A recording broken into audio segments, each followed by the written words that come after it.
क्या दबा देंगे, क्या बोलेंगे उनको?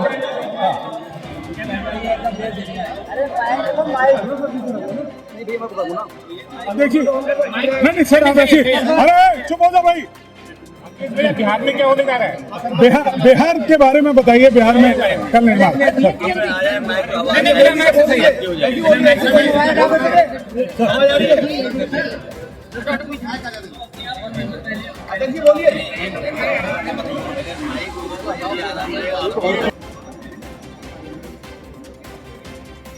मुझे खुशी है इस बात की कि अभी हमारे पार्टी के नेता उनके परिवार में शादी में शामिल होने का मुझे मौका मिला।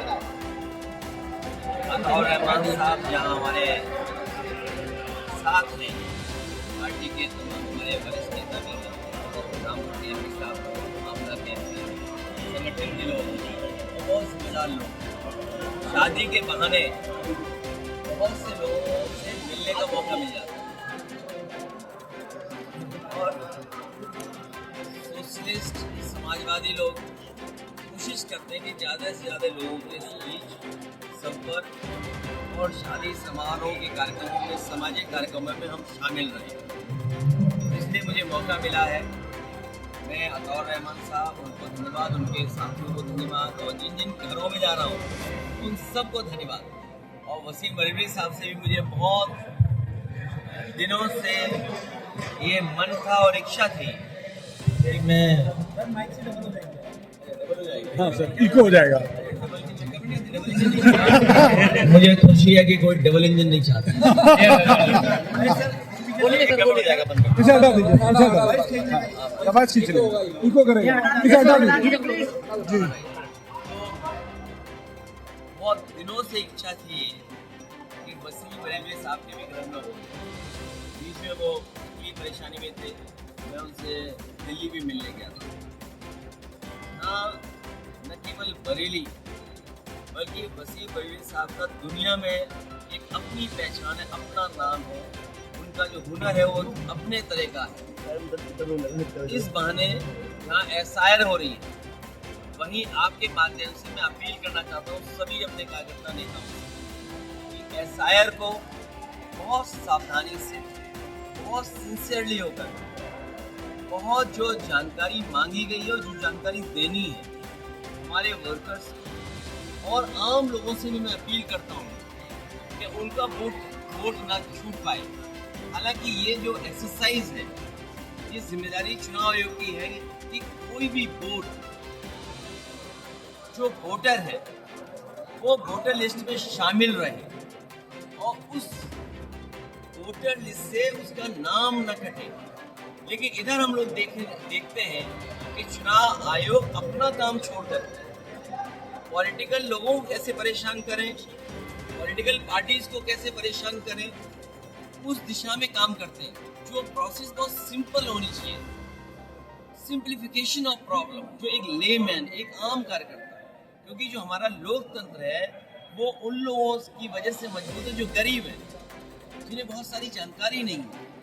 हम तो बहुत से ऐसे लोगों को भी जानते हैं कि जो बहुत बुद्धिजीवी हैं, पढ़े लिखे हैं, अगर वोट डालने जाएं तो कभी कभी राष्ट्रपति के वोट में भी गड़बड़ हो जाता है, राज्यसभा के वोट में भी गड़बड़ हो जाता है।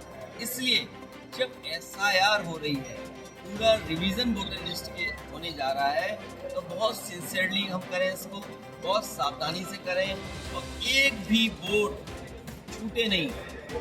हमें इससे डरना नहीं है, डटे रहना है, जिससे हम अपनी वोटर लिस्ट को ठीक कर सकें। हमें उम्मीद है कि चुनाव आयोग समय समय पर चीज़ें कैसे सुधरे और बहुत सिंपल कैसे हो, वो बीजेपी का आयोग न बन जाए। क्योंकि जहाँ बरेली के लोगों से मैं बात कर रहा हूँ, बगल का चुनाव आपने देखा होगा, और यहाँ चुनाव हो रहे थे दो, एक रामपुर और एक आपका मुरादाबाद का बाई इलेक्शन।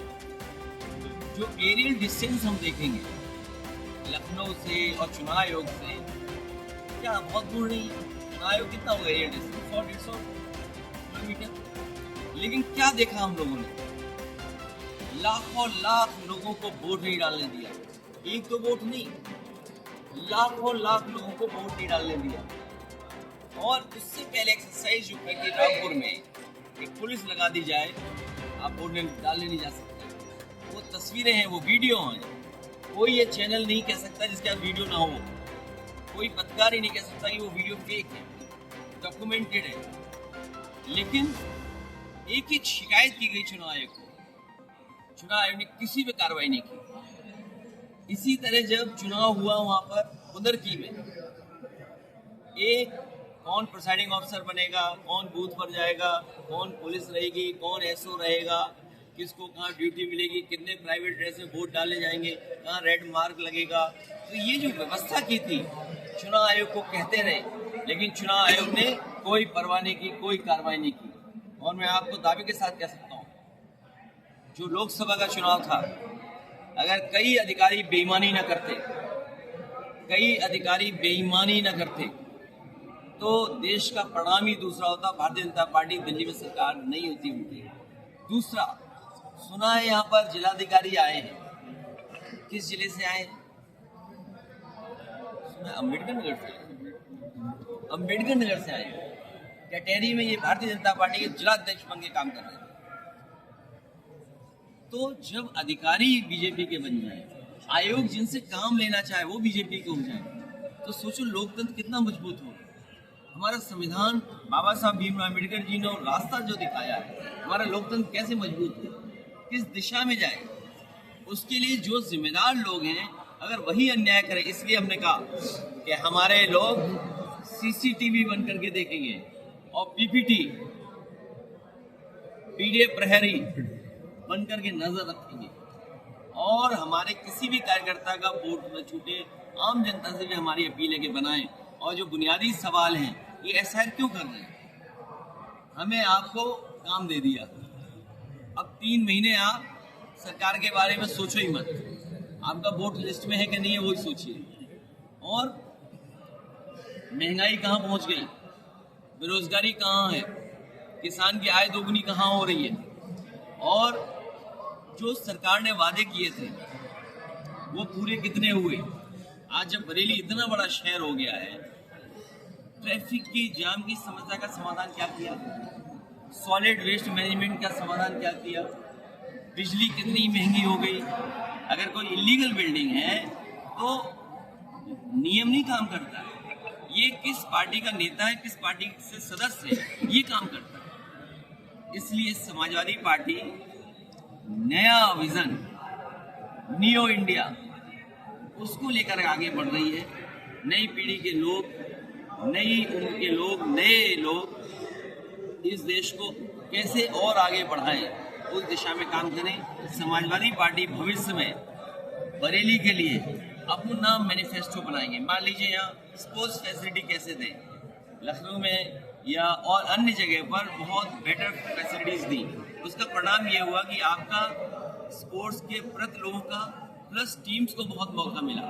मान लीजिए नोएडा, ग्रेटर नोएडा में एक वर्ल्ड क्लास क्रिकेट स्टेडियम बना, तो वहाँ पर किसी देश की टीम का होम ग्राउंड बन गया। लखनऊ एकाना